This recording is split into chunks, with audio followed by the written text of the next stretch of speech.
दोस्तों, हमने इससे पहले समास की वीडियो बनाई, अलंकार की वीडियो बनाई, पदबंध की वीडियो बनाई और इसके साथ साथ शब्द भेदों की भी वीडियो बनाई। हमने देखा कि विद्यार्थियों का काफी प्रतिभाव मिल रहा है और काफी डिमांड भी थी कि वाक्य के बारे में भी समझाइए। तो आज इस वीडियो में हम वाक्य के बारे में बात करेंगे। दोस्तों, यहाँ वाक्य को समझा देंगे, वाक्य के अंग समझेंगे और इसके बाद वाक्य के भेदों को हम लेंगे। तो हमारी अलग अलग वीडियो आप देखते रहिएगा। लाइक करिए, सब्सक्राइब करिए और शेयर भी करिए ताकि सबको इसका फायदा मिले।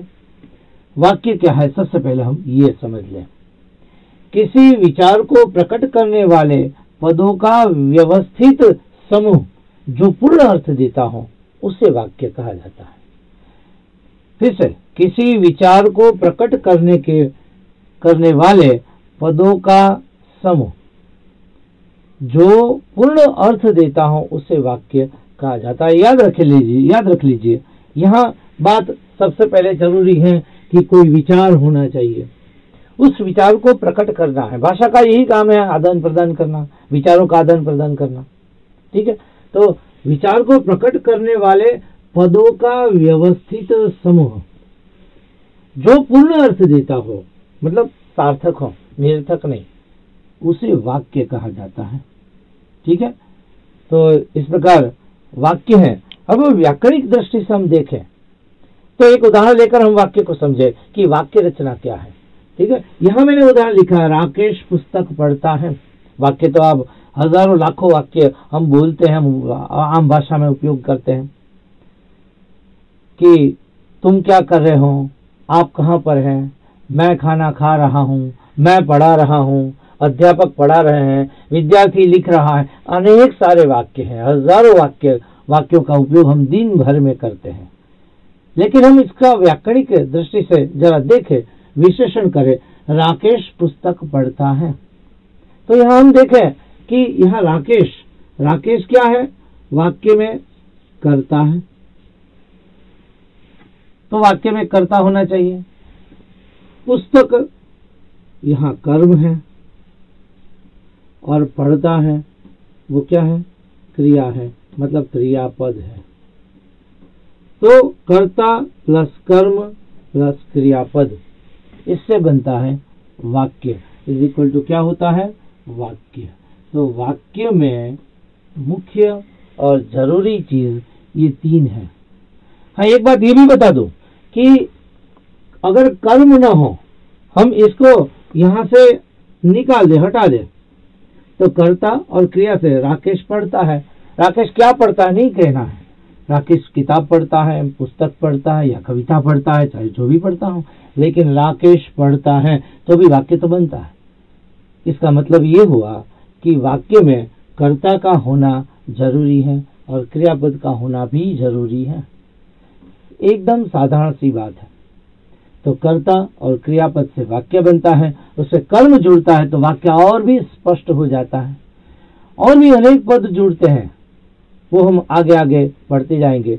लेकिन यहाँ पर हमने देखा कि कर्ता, कर्म, क्रियापद, इससे बनता है वाक्य। अब हम वाक्य के अंग पढ़ेंगे। वाक्य के दो अंग माने गए हैं, एक है उद्देश्य, दूसरा है विधेय।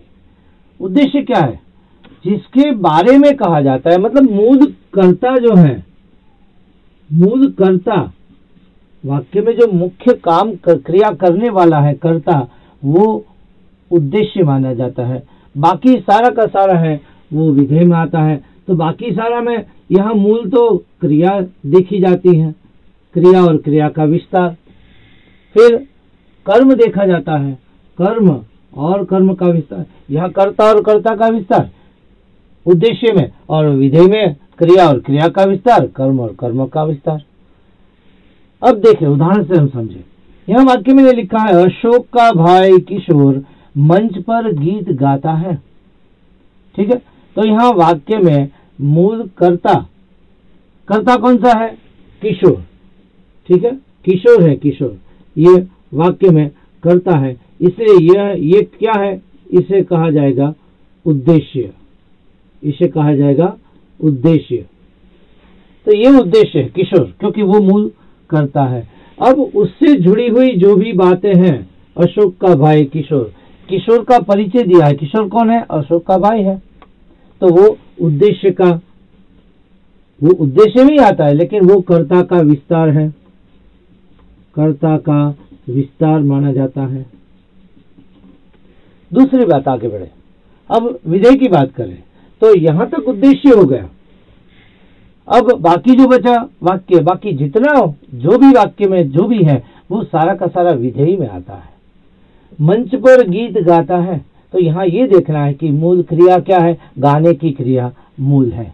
तो यहाँ गाता है, ये गाता है, ये क्रियापद है, ये क्या है?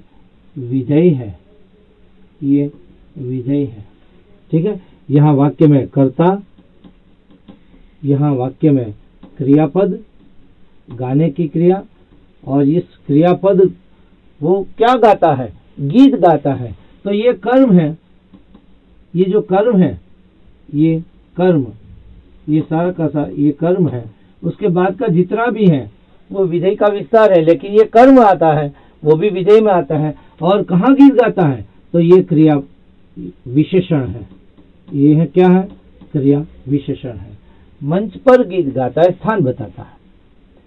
फिर से एक बात, विधेय की बात हम करें तो मंच पर गीत गाता है, इसे मुख्य क्रिया विधेय मानी जाती है। विधेय गीत गाता है, ये सारा का सारा विधेय ही माना जाता है। मंच पर गीत गाता है, लेकिन उसमें भी अगर हम विश्लेषण करें तो गीत गाता है वो क्रियापद है, गीत है वो कर्म है, और मंच पर वो क्रिया विशेषण है।